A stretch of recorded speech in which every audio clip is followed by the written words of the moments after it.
Hey Eurovision fans, it's time for another Eurovision news update. Today's top stories. We have news on the Dutch delegation and their selection process for next year, are Jedward coming back to Eurovision for the third time, and which Eurovision contestant might be in the Olympics next year. So let's kiki. If you're new here, welcome. My name is Tom. I'm a Eurovision analyst, and on this channel you can find year-round coverage, analysis and stats of adult and junior Eurovision, as well as all national finals. Okay, glasses on. So as always, I have slithered through the slime fest that is social media to get you all of the juiciest Eurovision news for this week. But before we go to that, keep in mind that first two videos of my grand final analysis are up, so I'll leave some links for those up in the eye if you want to go check them out after you've watched this video. Don't leave this video, please. I was also just on the Eurovision podcast talking about what the hell is wrong with Ireland, like why do we suck so much at Eurovision when we used to be the best. So also go check that podcast out as well. It was really fun. The Eurovision guys are so awesome, and I am planning to do a What's Wrong with Ireland video in the same vein as my What's Wrong with Romania video that I did earlier in the season. Okay, so our first main story is about the Netherlands, who've been so dramatic in Eurovision in the last year. I already did a video about Dutch drama before. It's good to see that after the drama that happened earlier on in the year, this kind of discontent about the process in choosing Mia and Dion being internally selected, that Avrotos, the Dutch broadcaster, is already making some changes. So they've announced that they're going to continue with an internal selection, which I totally agree with. Dutch results recently have been absolutely amazing. Keep in mind, the Netherlands holds a record for the most non-qualifications in a row. That's 8. Georgia and Latvia are coming for that record. But at this point in time, Netherlands still hold that very unenviable crown. So since they changed things up with a nuke in 2013, Netherlands have been amazing, including that win. They've come 11th, I think 3 or 4 times. They love coming 11th. Love it. Nothing wrong with that. I would love to come 11th. As an Irish Euro fan, coming 11th is my dream come true, so I am not dissing them at all. You don't want to throw the baby out with the bathwater. They've had one non-qualification. They don't need to change too many things. They're staying with an internal selection, but they have brought in a new head of delegation. I'm going to try and say his name. Toine van de Nieuwenhuizen. How was that? I know I've got a lot of Dutch viewers here, so please tell me how I did with the pronunciation, and I will work on it because I'm probably gonna have to end up saying his name quite a bit. So you may recognize, let's just call him Toine. You may recognize Toine because he was the head of contest for the last 3 Eurovision. So he came in Rotterdam 2021, and they were so happy with him that they invited him back in 22 and 23. So this is like pretty much the equivalent of having Martin Osterdahl leading your head of delegation. This is like someone who's really been in the thick of things. They know all the secrets about how things work, running orders, staging, what can be done, what can't be done. Like, what an absolutely amazing person to have as your head of delegation. I am so freaking jealous. I want to be a Dutch Euro fan so bad because they don't qualify 1 year, and then the reaction to that is they get like the best person to be their head delegation ever. Meanwhile, Ireland are on a 4-year qualification streak.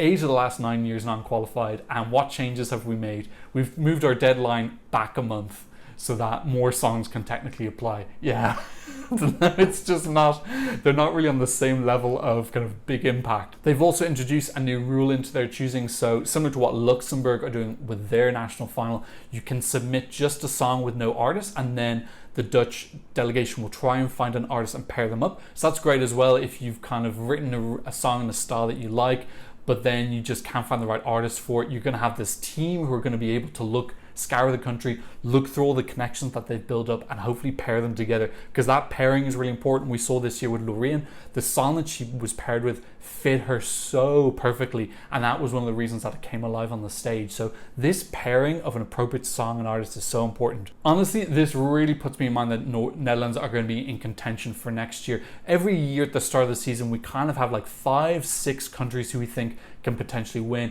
You know, Sweden's always there, so are Italy, Ukraine, I think Finland now with UMK, and with Toine as head of the Dutch delegation, I think you've got to put them in the mix as a potential winner for next year. Obviously, at this early part in the season, it doesn't mean that much, but these are just kind of the people who are like in your head. What delegations have shown in recent years that they have the decision making, the resources, the passion to do the full job. There's some delegations that you could give a winning song to and they would mess it up. They wouldn't be able to convert that winning song into a win. And there's other delegations where you can give them a winning song and they'll convert it into a win. Some delegations are just better than others. And that is partly due to resources, and then it's partly down to the people in the delegations. And speaking of people who've come 11th for Netherlands in Eurovision quite specifically, Douwe has put his foot forward, potentially, confusingly, that he may want to represent Netherlands again. In case you don't remember, he represented them in 2016 and came 11th, causing a lot of controversy at the time. He had a big feud with Hovistar. He's quite a polarizing character. So his manager told Shownews, which I presume is some Dutch media outlet, that he was likely to submit a song. But then ESC News, which is an account I follow on Instagram, posted about this revelation. But then Douwe actually posted a reply on the story saying, "Nah, I'm good, bro." So there's kind of like mixed messages between Douwe and his manager. Now, this could be one of the things that a lot of artists do not deny, that they're submitting songs because they're contractually obligated, or they just don't want to risk the embarrassment that they put a song forward and it was rejected. So it doesn't definitely guarantee that he's not submitted a song, but it is kind of mixed messages as well. Another potential returnee next year could be Jedward, Lad Bible Ireland. I never thought that I'd be quoting them, but they have reported that Jedward revealed that they would like to come back and represent Ireland again for the third time. Obviously, they represented us in 2011, where they came 8th, and 2012, where they came 19th. That 8th place finishing is the best placing that we have had, oh my god, in so long. Is it 20 years? 2000, where we came 6th. So 23 years have passed, and Jedward have the best result that we've ever had. So I don't blame them for wanting to come back. They're probably seeing how crap that we've been doing recently. Look, this is a difficult one to process. I personally am a massive fan of them. I think they're lovely guys. I think they're super talented. I know people really rag on their vocals.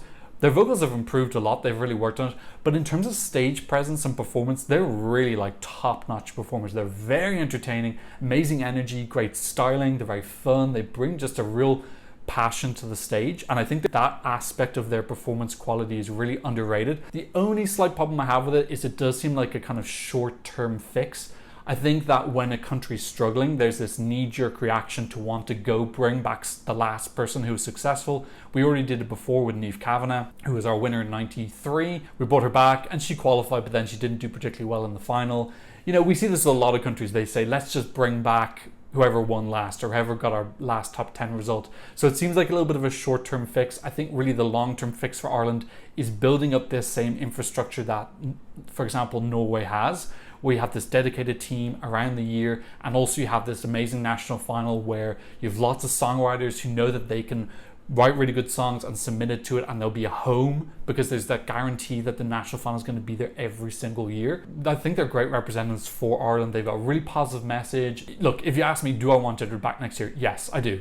I would be very happy for them to come back, but I want a long-term strategy as well. Okay, so our next story is about how long does it take the host country to announce who's going to be the host city? And we can see this graph here from Eurovision Ario, where we can see this year it only took 55 days. So the top 3 places have all been when Sweden's hosting. So they really make their mind up very quickly, which is great. It's nice to have that kind of like, very sure we know what we're doing very quickly. We can see the longest one there was Liverpool. There is a slight difference because with the UK, you know, you have so many options. I think we got up to 17 options at one point. Even when you kind of filter out the ones which never had a chance, there were still 8 or 9 viable cities. It really was competitive. Plus, with the fact that the UK are going to host so infrequently, everyone kind of felt like it was their one and only chance to host. So because that was very competitive and it took a long time, when you compare that to Sweden, when they win quite often, every 5 to 10 years, plus there's really only 3 or 4 cities which can host. This year was easy because Stockholm couldn't, Göteborg couldn't because of the stadium. So, you know, it was a bit of a no-brainer. There's only left was Malmö, because you don't need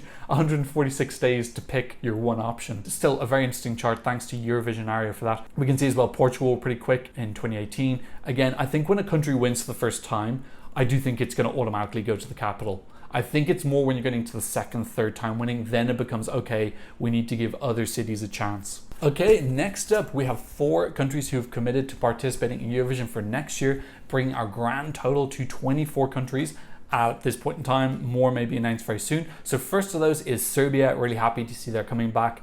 You may have seen my reaction to Pesma za Eurovision this year. I thought it was absolutely amazing. It was my second favorite national final of this year. Really loved it. Lots of great songs. I love the stage, the box stage and the graphics. Lots of cool different types of songs and everything. And I felt like I had a really strong cultural identity. So I hope that Serbia aren't deterred by their relatively weak result this year. They still qualified in 10th place and then coming 24th in the final. So I hope they don't change things too much, because I really like the system that they have now, and also that they're sending kind of daring alternative acts. They don't have to do that every single year, but I hope that they don't get too afraid of that just because of coming 24th. So Stefan, who is someone I follow on Twitter from Serbia, he was explaining to me that they have had a slight change in who's the head of programming for Pesma za Eurovision, but my understanding that he explained to me is that that was more just a formality, that they have to change the position every couple of years, and the person who's taking over from the girl who was leading it is another girl who was working with her. So hopefully they're going to keep up the same philosophy, the same system, which has been,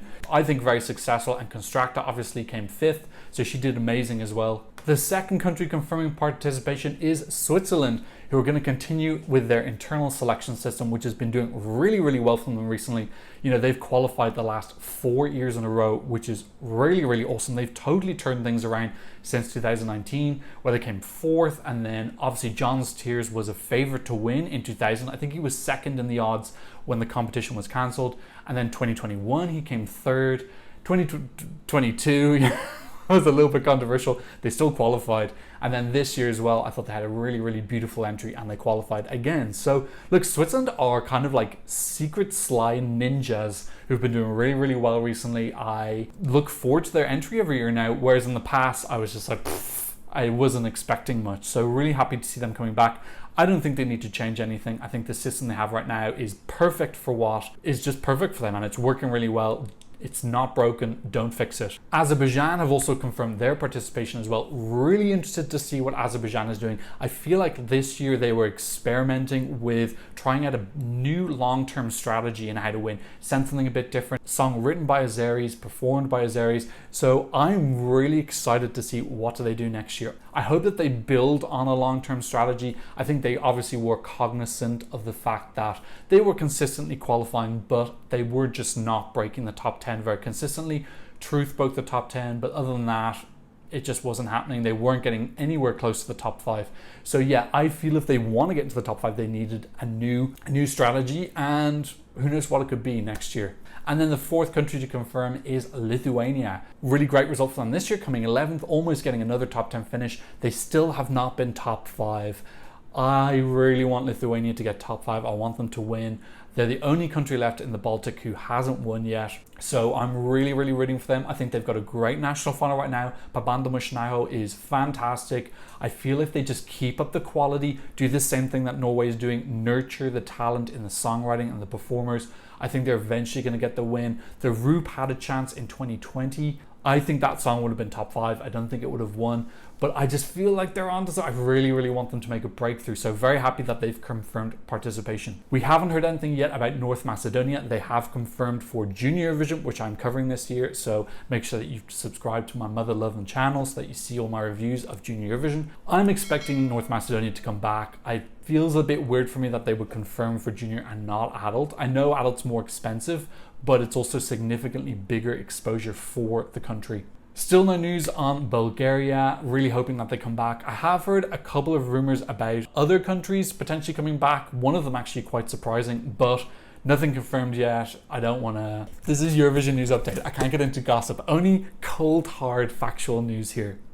So our final story is about the Olympics. Which Eurovision star might be competing in the Olympics next year? And the answer to that is Sergio Borș from Moldova.